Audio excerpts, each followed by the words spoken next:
Hello, dear teenager. It's so beautiful to speak with you again, and I know you have learned so much in the previous editions of this amazing broadcast. How has it been with you? How has it been? I hope you're doing very well, and I'm super excited to speak with you. My name is Abimbola, and here today I will speak with you on the topic commitment to personal growth, the aspect of reading, reading. All right, so personal growth is a process that involves you pushing yourself to reaching your highest potential. All right, for everyone who is intentional about fulfilling destiny, this is a pursuit that is very, very important for you. All right, and today I'll be telling you how reading is essential to your personal growth. All right, the book of Daniel, chapter 9, verse 2 tells us, it says, in the first year of his reign, I, Daniel, understood by books the number of years whereof the word of the Lord came to Jeremiah the prophet, that he would accomplish 70 years in the desolations of Jerusalem. So if you read through that chapter, you would realize that it was telling us about Daniel reading a prophecy released many years ago, and then he went to God in the place of prayer, interceding for Jerusalem as a result of what he learned. Yeah, so what does reading does to you? First, reading here involves bringing other people's experiences and lessons into your life. All right, when you read from people, whether they are alive or not, you get to learn how to deal with particular life situations and people. You learn how to avoid their mistakes, and then you learn how to navigate certain seasons of your life. You learn to navigate certain seasons of your life. There are a lot of things that you do not know. There are a lot of things ahead of you that you do not know. There are a lot of things that have happened behind you that you do not know. Reading is one thing that helps you to bridge this gap of knowledge and matures your mind. Also, reading increases your knowledge in specific areas. I know this is one reason why most of us read. We read because we want to know about that particular area, and there are a wide range of topics that you can give yourself to studying. You can study about business, you can study about finance, you can study about law, about leadership. All right, there are a lot of things that you can read about, because reading actually builds your critical thinking skills. Reading, all right, it's been proven medically, it's a brain exercise. It helps your brain, it gives a sound mind. Praise God. All right, it helps you to relate better with life's journey as you proceed in the journey of life. The things you have read, the knowledge you have gathered over the years, they help you to make more matured and more informed decisions. All right, it's in a way prepares your heart for certain seasons of your life, and it bridges the gap of knowledge that would have been created.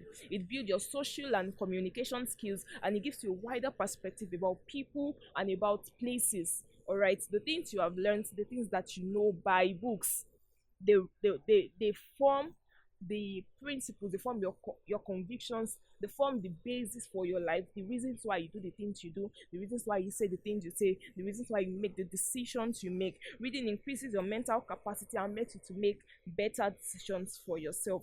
All right, reading comes natural for some people. Some people find it interesting to read, and some other people they don't. But one of the factors for holistic growth, for anyone who is intentional about fulfilling destiny, is reading. So whether you find it convenient or not, reading is one thing you must be very intentional about. Why? Because no one goes far in this world alone. You ride on the wings of people who have gone on ahead of you.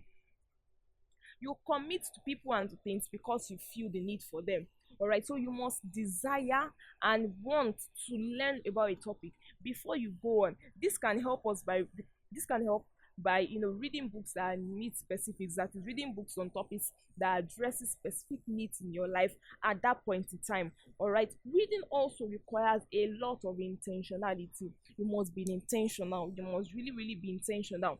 All right, living the physical and emotional, or should I say intellectual, benefits of reading. What does reading does for you spiritually? All right, we'll see from the story of Daniel, where I read initially the book of Daniel, chapter 9.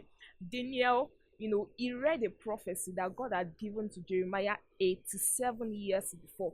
87 years before that time, a prophecy came out, and then 87 years later, Daniel stumbled on this document, read through, he saw what God told Jeremiah that was going to happen, and he went was interceding. He aligned himself, he allowed himself, he played his part in that prophecy. And what did he do? He went interceding, he went to God, seeking God's face in prayers and in fasting.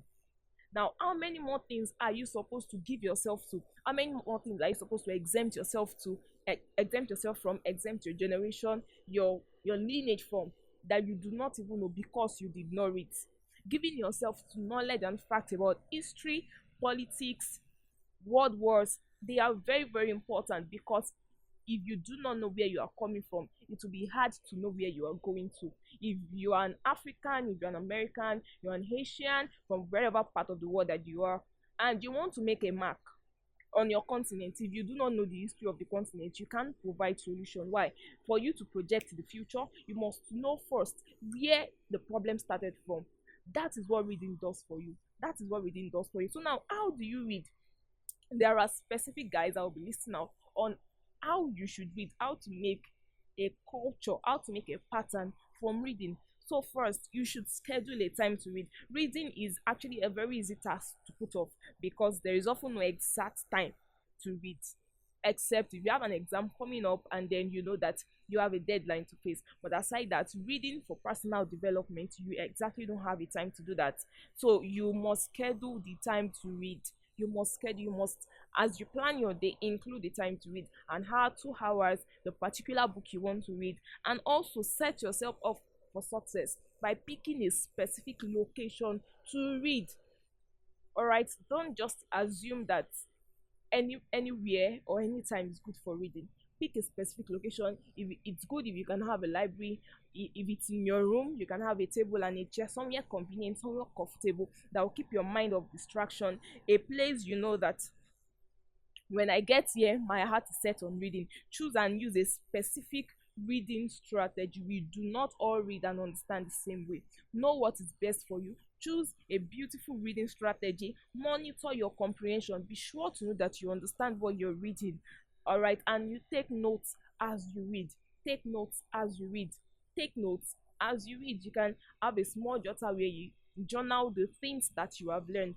Journal the things you have learned. Why? Because in coming years, these things are, they are what has formed the foundation for your mind. All right, I believe you have been blessed by this short charge.